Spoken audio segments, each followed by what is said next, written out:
तो बताइए अभी आप कहाँ से आ रहे हैं?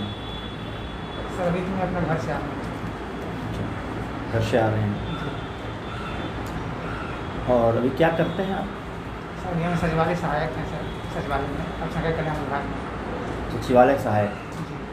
अच्छा, अगर आपको आपत्ति नहीं हो या प्रॉब्लम नहीं हो तो आप मास्क को हटा करके बात कर सकते हैं। Thank you sir. तो सचिवालय सहायक में हैं तो वहाँ किस प्रकार का काम आप करते हैं? सर वहाँ अभी मैं योजना डील कर रहा हूँ। मेरे अंदर मुख्यमंत्री श्रम शक्ति योजना है सर, और रोजगार ऋण योजना है, और माननीय मंत्री का स्थापना भी देखता हूँ। अच्छा अच्छा अच्छा, स्थापना आप देखते हैं। स्थापना का क्या मतलब होता है? क्या क्या कार्य होते हैं स्थापना के? स्थापना में सर एक जो उनका अपना ऑफिस है, आवास पे उनकी अपनी ऑफिस होती है, तो उसका एस्टेब्लिशमेंट देखना, जैसे वहाँ ऑपरेटर हैं कि नहीं हैं, ऑपरेटर चले गए दूसरे ऑपरेटर को नियुक्त करना, और सफाई कर्मचारी को बहाल करना, परिचारी देना। उनका जो सर आप सचिव आते हैं, बाहरी होते हैं, कुछ सरकारी भी होते हैं तो उनका छुट्टी ग्रांट करना, जो बाहरी पीएस होते हैं सर उनका नियुक्ति करना, और मंत्रिमंडल सचिवालय से कोऑर्डिनेशन करना। अच्छा अच्छा, तो बहुत अच्छा कार्य कर रहे हैं। कहा जाता है कि सचिवालय में जो सचिवालय सहायक की सर्विस है काफ़ी बेहतर है, अपना राजधानी में रहने का मौका मिलता है। तो आपका अगर कहीं सिलेक्शन होगा तो हो सकता है सुदूर गांव में ब्लॉक लेवल पर या कहीं दूसरा काम करना पड़ेगा, तो क्यों आना चाहते हैं? क्यों आप ऐसा रिस्क लेना चाहते हैं? सर मेरी इच्छा है कि हम फील्ड में जाके काम करें सर, ग्राउंड पे, क्योंकि सर यहाँ पे एक तरह से रूटीन वर्क होता है, और मतलब मेरी अपना थोड़ा लाउड बोलिए। पर्सनल व्यू है कि सर हम जा कर के वहाँ पब्लिक के बीच में सेवा करें। अच्छा अच्छा, जी। तो सेवा करने के लिए तो बहुत सारे फील्ड भी हो सकते हैं। आप मंत्री जी के साथ रहते हैं, पॉलिटिकल करियर भी अपना सकते हैं, आप एनजीओ स्थापित कर सकते हैं, बहुत सारे कार्य हो सकते हैं। वो तो ठीक है सर, परंतु जैसे सचिवालय ये यूपीसी से जो मेरी नियुक्ति होगी, जो पदाधिकारी बनेंगे सर, उसमें जो स्कोप मिलेगा सर वो उतने ब्राइट स्कोप और उतने अधिकार हमको एनजीओ में या फिर ये सब पॉलिटिकल करियर में सर हमें नहीं समझ में आता कितना मिल पाएगा। अच्छा अच्छा अच्छा, बताइए कि अगर आप इस सेवा में आते हैं, एक राजपत्रित पदाधिकारी के रूप में आपका अपॉइंटमेंट किया जाएगा, तो आपको क्या बेनिफिट मिलेगा जब आप एक गजेट ऑफिसर बन जाएंगे? सर एक तो सर सैलरी अच्छी होगी, जैसे जो भी मैं काम कर रहा हूँ उसे हाई लेवल पे जाऊँगा। दूसरा सर हमें इतना पावर मिलेंगे कि हम उसका उपयोग लोग जो गरीब हैं, जो वंचित हैं, महिलाएं हैं, बच्चे हैं, उनको उनकी सेवा हम कर सकते हैं सर। मेरे पास पैसा होगा, मेरे पास मनी विड्रॉल के पावर होंगे तो वो कर सकते हैं सर। मतलब आपको लगता है कि आपको पावर मिलेगा? हाँ, पावर से इसमें मिलेगा। अच्छा अच्छा, ये पावर और अथॉरिटी में अंतर जानते हैं? अथॉरिटी सर एक सरकार के द्वारा अधिकृत कर दिया जाता है अगर, तो वो अथॉरिटी कहलाती है सर। और पावर है सर कि वो स्वयं में, मतलब अगर आप स्वयं में पावर अगर है, स्वयं में ऐसी ऊर्जा है सर, तो वो पावर होगी सर। अच्छा, तो आपको लग रहा है कि आप स्वयं ऐसे पावरफुल हो जाएंगे इसमें आने के बाद? नहीं सर, तो सर सरकार अच्छा ठीक है, कोई बात नहीं है। अच्छा जी बताइए, अभी हाल फिलहाल में एक ऐतिहासिक क्षेत्र के एक महापुरुष का जन्मदिन समारोह मनाया गया बिहार में, और कुछ पता है?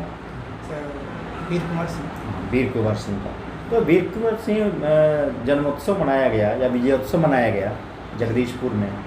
वहाँ हमारे माननीय गृह मंत्री श्री अमित शाह जी आए थे। तो आपको ऐसा लगता है कि वो बीजेपी का ज़्यादा प्रचार प्रसार था, या कुछ ऐतिहासिक संदर्भ में उसको लेना चाहिए, या फिर पॉलिटिकल था? आपको क्या लगता है?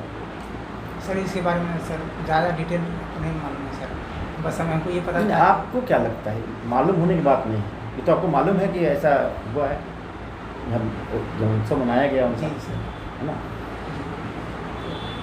सर हमें नहीं लगता सर वो पॉलिटिकल अपना दिखाने के लिए यहाँ पर आए थे, लेकिन सर वो ऐतिहासिक पुरुष हैं वीर कुंवर सिंह, तो उनका जन्मोत्सव मनाना सर वो लोगों को प्रेरणा देगा, इस उद्देश्य से वो अच्छा, लोगों को प्रेरित करना था, ऐतिहासिक संदर्भ था, जी एक नेशनल है ना, या फिर हम कह सकते हैं फ्रीडम स्ट्रगल जो हमारा था उसके अकॉर्डिंगली है ना, बहुत बेहतर स्टेप था, भारत सरकार की तरफ से कर सकता है, ये कहना चाहते हैं आप? जी अच्छा, चलिए, वेरी गुड। सर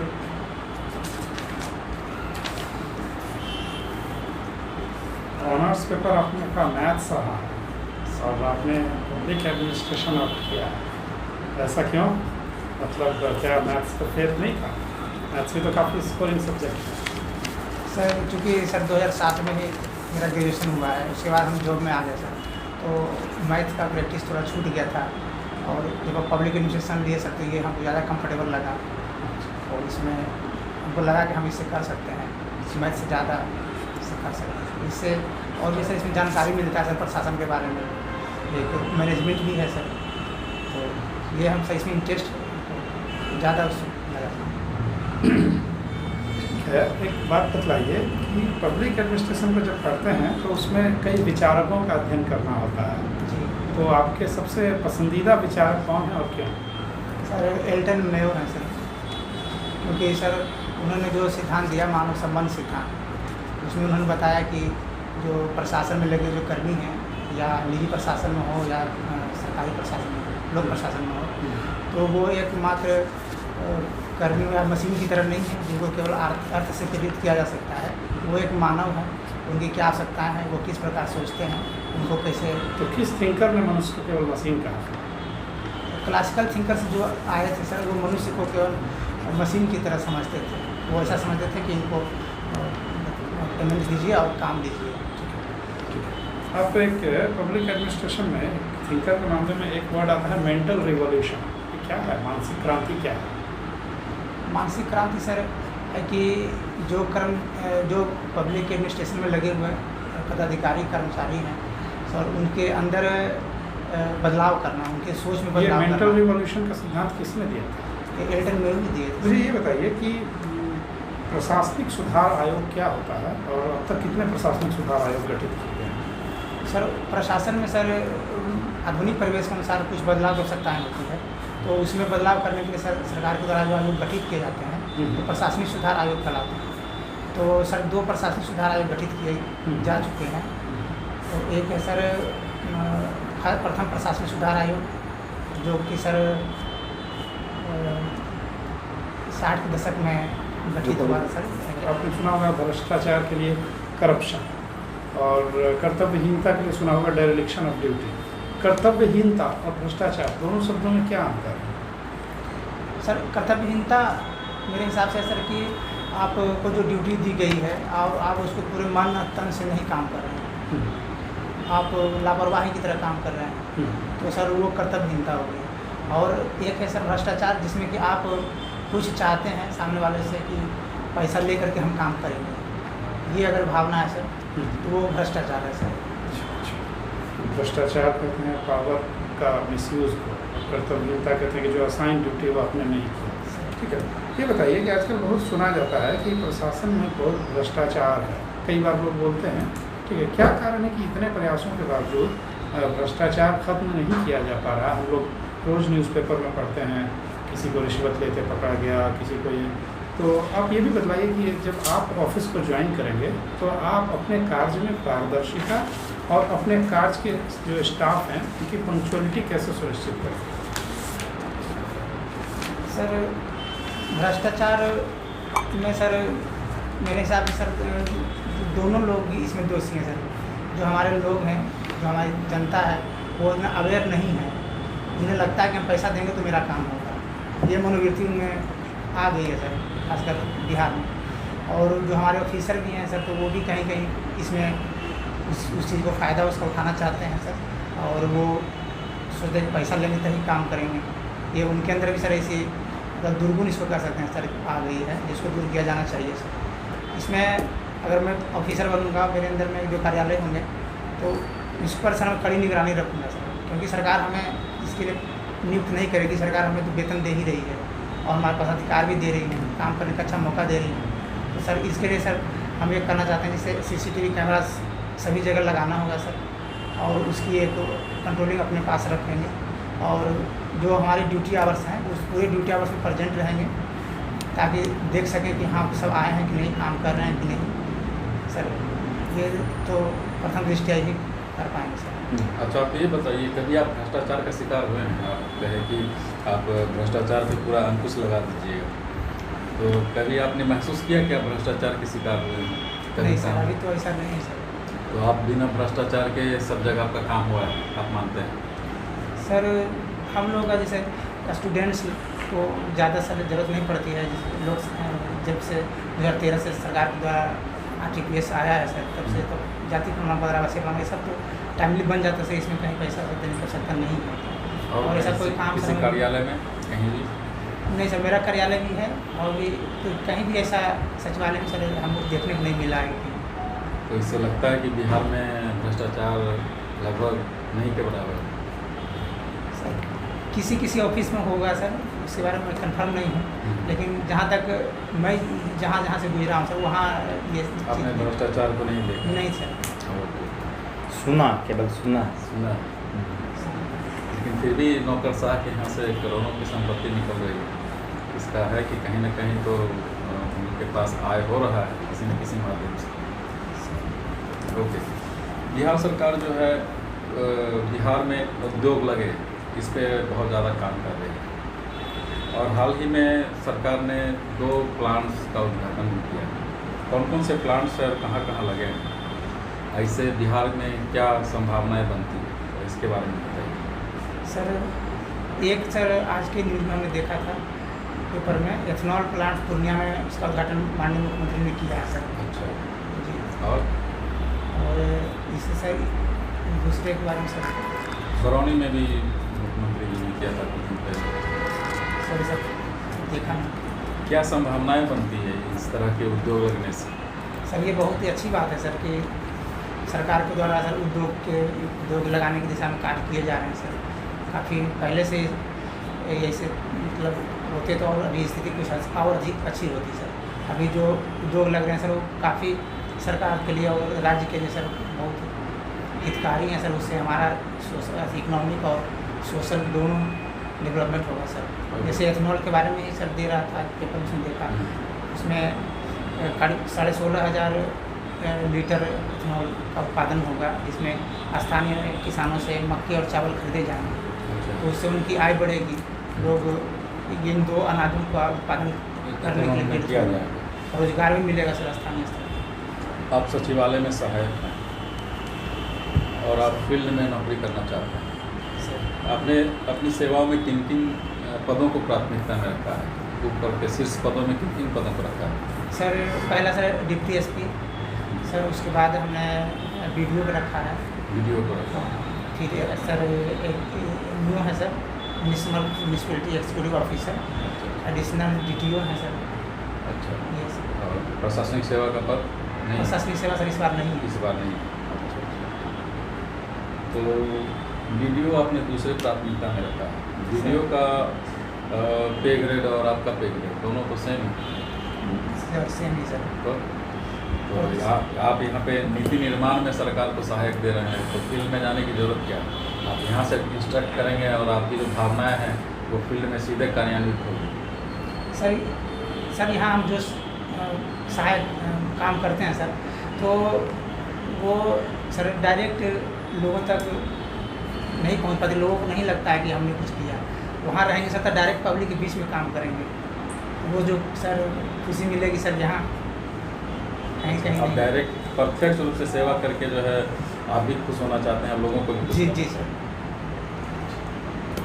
व्यवहारिक कठिनाइयाँ स्थानीय स्तर के कार्यालय में क्या होती है, इसके बारे में पता है? व्यवहारिक कठिनाइयाँ क्या होती है? व्यवहारिक है सर कि स्थानीय स्तर पर जो पॉलिटिकल जो लीडर्स होते हैं सर, वो प्रशासक के कामों में हस्तक्षेप करते हैं और कुछ पब्लिक भी ऐसे होते हैं सर जो आपको डिस्टर्ब करना चाहते हैं। ये व्यवहारिक कठिनाइयाँ हैं सर, और थोड़ा काम भी अधिक होता है सर। ब्लॉक में तो BDO का काम को बहुत ही सीमित कर दिया गया है, क्योंकि पहले BDO कार्यपालक पदाधिकारी हुआ करते थे प्रखंड, अब कार्यपालक पदाधिकारी हो जाएंगे या हो रहे हैं। और जो ग्रामीण विकास तो वो DPRO सर। DPR, तो वो हो जाएगा। तो फिर तो आपका काम से परेशानी को झेलना रहेगा, इधर पब्लिक का, इधर प्रशासन का, इधर पॉलिटिकल। तो फिर तो आप शांतिपूर्ण जीवन को छोड़ करके उलझाऊ जीवन में आप प्रवेश कर जाएंगे। सर पंचायती राज विभाग का काम सर केवल उनसे लिया गया है, अच्छा, और फिर भी सर वो कंट्रोलिंग वही है अभी, जैसा कि मुझे मालूम है सर, वो DDO अभी वही है। अच्छा। तो और भी काम सर उनके पास बहुत सारे हैं। डिप्टी SP के रूप में आपका क्या रोल रहेगा? यदि आपको डिप्टी SP का पद मिल जाता है तो आपका क्या रोल होगा? सर डिप्टी SP सर एक समीक्षा अधिकारी होता है सर, वो जो कांड अगर होते हैं सर तो उसका समीक्षा वो करते हैं, और अपने अंदर के जो थाने होते हैं सर उनके ऊपर उनका नियंत्रण होता है सर। अपना जो एरिया है वहाँ पर शांति व्यवस्था बहाल रहे, ये वो देखते हैं सर। सरकार भ्रष्टाचार के संदर्भ में 0 टॉलरेंस की बात करती है, सर और शराबबंदी के संदर्भ में भी सरकार का 0 टॉलरेंस है। तो क्या लगता है आपको कि दोनों नियंत्रण में है या नहीं? भ्रष्टाचार और शराबबंदी कहाँ तक नियंत्रण में है? सर शराबबंदी तो सर वो नियंत्रण में है, क्योंकि सरकार ने इस पर बहुत बड़े पैमाने पर काम किया है सर, और इसमें अपनी पूरी क्षमता लगा दी है। इसमें सर वो लगता है कि नियंत्रण में है मेरे हिसाब से। भ्रष्टाचार में सर लेकिन उसमें जो है कहा जाता है कि ऑनलाइन डिलीवरी आप पेमेंट कीजिए और आपको जो है होम डिलीवरी हो जाए। पहले से ज़्यादा ईजी, पहले तो दुकान में जाकर खरीदना पड़ता था, अब सीधे आपके घर, होटल, जहाँ भी आप मंगाए वहाँ पहुँच जाता है। तो वैसे तो सरकार का जो कहना है तो पूरा सही रूप से सही साबित नहीं हो रहा है। ऐसे सर छिटपुट घटनाएं होती है सर, लेकिन इसमें हमारा जो प्रशासन है वो पूरी जोर से लगा हुआ है सर। अगर ऐसा होता है तो उसको पकड़ा जाता भी है और उस पर कार्रवाई भी हो रही है सर। और काफ़ी डर है, जैसे पहले जो खुलेआम शराब लोग पीते थे वो शराब नहीं देखा जाता है। रेयरली कभी कभी एक आध बार ऐसा घटनाएं हो रही है जिसमें कि सर लोक प्रशासन में जो है एक अच्छे प्रबंधकीय गुणों को सिखाया जाता है, जिससे कि ऑफिस के कर्मचारी जो है उत्साह के साथ काम कर सकें। तो आपने किन किन स्किल्स के बारे में सोचा है कि जिससे आपके यहाँ के कर्मचारी जो है उत्साहित हो और आपके साथ कोऑर्डिनेशन के साथ काम करें? सर एक सर उन लोगों को जो अच्छे काम कर रहे हैं हमारे कार्यालय में, तो उनको सर टाइम टू टाइम प्रोत्साहित किया जाना चाहिए अच्छे कामों के लिए, तो उनको पुरस्कार भी दिया जा सकता है सर। और एक दूसरे में समन्वय बनाकर रखना बहुत आवश्यक है सर। एक कर्मचारी दूसरे कर्मचारी बीच में, तो वो समन्वय कैसे होगा वो तो हमें मालूम होना चाहिए सर। अगर हम कार्य प्रधान है तो समन्वय बना कर रखना चाहिए सर।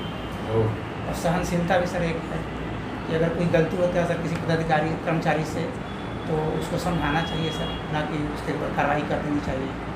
इस तरह से अगर हम रखते हैं तो सर मेरा ऑफिस ठीक चलेगा।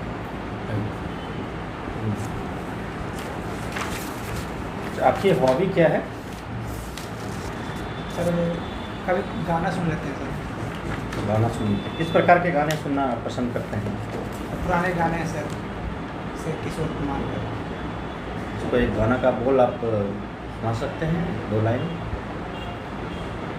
सर क्या कोई गाना का नाम बता दीजिए, उसके लिरिक्स बता दीजिए। सर ये मेरे दिल के चैन चैन आप।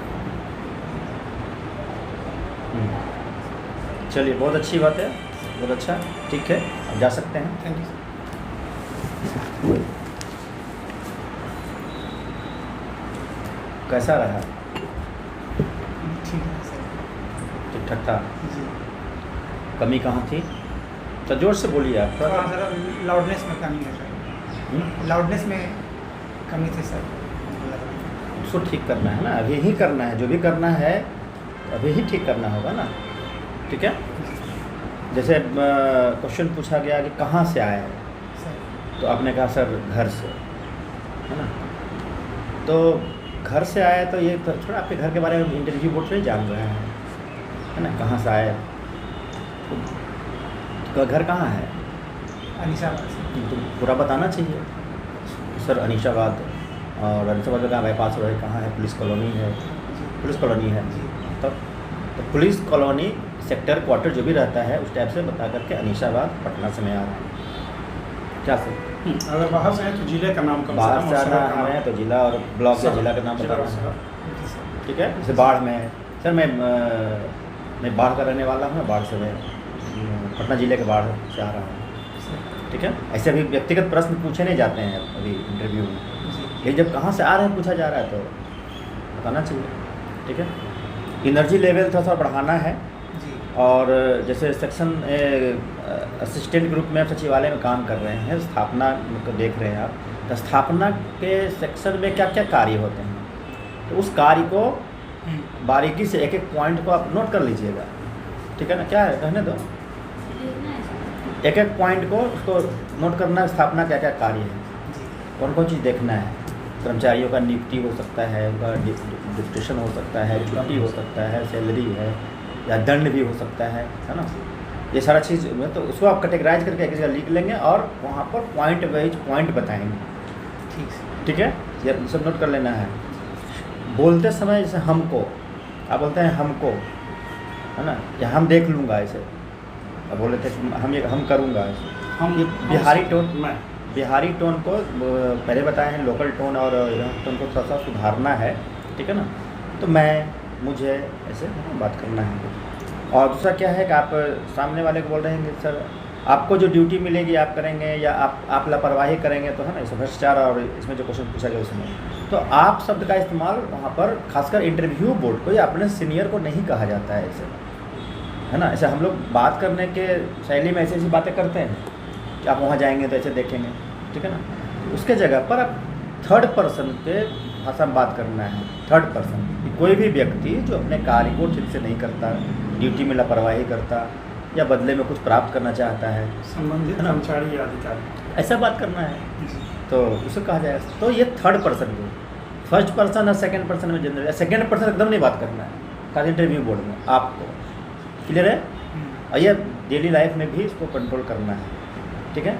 पावर मिलेगा, राजपत्रित अधिकारी बन जाने से पावर मिलेगा, ऐसा शब्द का इस्तेमाल कभी गलती से भी नहीं करना है, ठीक है। कोई पावर ओवर नहीं मिल जाता है, दायित्व मिला। हाँ दायित्व मिलता है, सेवा करने का मौका मिलता है, और ठीक उसका है ना। निर्वहन करना होता है। ये सब बताना। अब नीतीश कुमार क्या कहते हैं, जो हमको जो आपने दायित्व दिया है मैं उसका निर्वहन करूँगा, थोड़े बोलते हैं वो जो पावर आपने दिया है, मुख्यमंत्री कितना पावर है, तो ध्यान रखना है। दूसरा था विजयोत्सव वाले में, विजयोत्सव वाले में कि सर मुझे जानकारी नहीं है ना, तो थोड़ा सा ये हमको लगता है कि इंटरव्यू में का इम्प्रेशन थोड़ा नेगेटिव हो सकता है, क्योंकि बहुत बड़ा उत्सव था, वो रिकॉर्ड भी बनाया गया, तिरंगा झंडा फहरा करके पूरा पाकिस्तान के रिकॉर्ड को, है ना, तोड़ा गया है। और भारत सरकार के एक बहुत दबंग मंत्री यहाँ पर आए थे, गृह मंत्री अमित शाह, ठीक है ना, और उनके पास जानकारी नहीं है भारत के नागरिक को, तो यहाँ पर ऐसे नहीं चलेगा मेरे विचार से। जानकारी, इंटरव्यू विद्यार्थी को जानकारी होना चाहिए, ठीक है। जी बाकी सब तो सर लोग भी बताएंगे और जो हम भी नोट किए बता रहे हैं। जैसे वीडियो और असिस्टेंट दोनों का सैलरी एक समान है, लेवल एक समान है, तो आप वीडियो क्यों बनना चाहते हैं, क्वेश्चन पूछा गया था, वही था ना। तो आप वहाँ पर थोड़ा सा फंस गए। फंस क्यों गए कि आपने क्या किया, असिस्टेंट और वीडियो को तुलना कर दिया, वीडियो कार्य की तुलना किया। आपको मेरे हिसाब से आंसर होना चाहिए कि सर मैंने पहली वरीयता डीएसपी को दिया है और मुझे पूरा विश्वास है कि मेरा सिलेक्शन डीएसपी ग्रुप में होगा, ठीक है ना। पहले ये चीज़ है, तो फर्स्ट चॉइस हम दे रहे हैं उसके बारे में हम डिफेंड करेंगे, राइट, है ना, इसको डिफेंड करना है, ठीक है। अब बाकी वीडियो का जो कार्य क्षेत्र है, कुछ भी कटौती हुआ हो या जो भी हुआ हो, वीडियो जो कार्य क्षेत्र है और लोगों से जुड़ने का, उनके काम करने का जो उसके पास अवसर है, अभी भी काफ़ी व्यापक है, ऐसा नहीं कि नहीं है, ठीक है ना, वो है। दूसरा वीडियो नहीं बोल करके आरडीओ बोलना है, क्योंकि आपका जो फॉर्म निकला वो वीडियो है क्या उसमें, नहीं आरडीओ है ना, तो वो उसको ध्यान रखना है, तो वीडियो शब्द का इस्तेमाल नहीं करना है, आरडीओ बोलना है, ग्रामीण विकास पदाधिकारी। तो फिर वहाँ भी वीडियो ग्रुप में काम करेंगे तब बात करेंगे, ठीक है। फिर जब डीएसपी वाले तो हम बोले नहीं, जब डीएसपी में क्वेश्चन आया था कि आपका क्या रोल होगा, ये क्वेश्चन था ना, तो आपने बताया कि समीक्षा अधिकारी होता है और ये होता है, उससे बात की। आपका क्या रोल होगा वहाँ एज ए पुलिस अधिकारी, वो बात करना था। आप कार्यों को कैसे करेंगे, केस का जो जांच होगा, सुपरविजन करेंगे, वो किस प्रकार से आप करेंगे, समय कितना आप देंगे, ईमानदारी से कैसे काम करेंगे, लोगों से कैसे जुड़ेंगे, है ना, आप कितना ज़्यादा और कितना त्वरित गति से उपलब्ध हो पाएंगे पब्लिक के लिए, ये सारा चीज़ आप उसमें आपको बताना चाहिए था। ये सारा चीज़ है। और मेरे अनुसार 2-3 चीज़ आपको ध्यान रखना है। एनर्जी लेवल बढ़ाना है, बात करने के दौरान आप तुरंत आंसर देते हैं, पॉज लेना है 1-2 सेकंड का, वो ज़रूरी है। शब्द का सिलेक्शन बेहतर करना है, शुद्धता का प्रयोग करना है शब्दों में, ठीक है ना, और थोड़ा सा ग्रेविटी और लाना है। अच्छा, ओवरऑल बाकी बहुत अच्छा है। तो ये वाला में तो ये ठीक है, सारा कुछ अच्छा रहा। एंटरप्रेन्योर ने मेंटल रिवॉल्यूशन में किया है, साइंटिफिक मैनेजमेंट जिसने दिया है ना, FW टेलर, फ्रेडरिक निस्लो टेलर, उनका है मेंटल रिवॉल्यूशन। यदि कर्मचारी अच्छा से काम करेंगे तो कंपनी फ़ायदे में जाएगी, तो मालिक और मजदूर दोनों को फ़ायदा होगा और कस्टमर सेटिस्फैक्शन भी होगा। मेंटल रिवॉल्यूशन का मतलब है मार्क्स की जो थ्योरी थी कि मजदूर और उद्योगपति का हित टकराता है, उनका कहना है कि नहीं, मेंटल रिवॉल्यूशन का मतलब है कि कंपनी फ़ायदे में चलेगी तो मजदूर को भी फ़ायदा होगा, कस्टमर को भी फ़ायदा होगा, उद्योगपति को भी फ़ायदा होगा, तीनों का हित सब होगा। समझ बात को। और देश की अर्थव्यवस्था में मेंटल रिवॉल्यूशन ये है, उन्होंने दिया था। दूसरा चीज़ आपने ARC पूछा था, ARC 1966 का है और 2005 का। अच्छा जवाब दिया आपने। मुझे जो सबसे अच्छा आपका इम्प्रेस किया, मैंने एक के बाद एक क्वेश्चन उसी में पूछा था, जैसे कि आप कैसे करेंगे ये दोनों में भ्रष्टाचार, आप बन जाएंगे अधिकारी। आपने दोनों क्वेश्चन को पकड़ा। कई बार इंटरव्यू बोर्ड 5-7 क्वेश्चन एक ही लाइन में पूछ देता है, तो वो ये देखता है कि बच्चे को रिसेप्शन पावर कितना है, वो 3 क्वेश्चन का जवाब दिया, 4 क्वेश्चन का जवाब दिया, या केवल पहले का जवाब। तो मैंने वही गूगली टाइप का बॉल दिया था कि 2 क्वेश्चन एक साथ पूछा था, आपने दोनों का जवाब दिया। दैट इज़ वेरी गुड, बहुत अच्छा। ठीक है।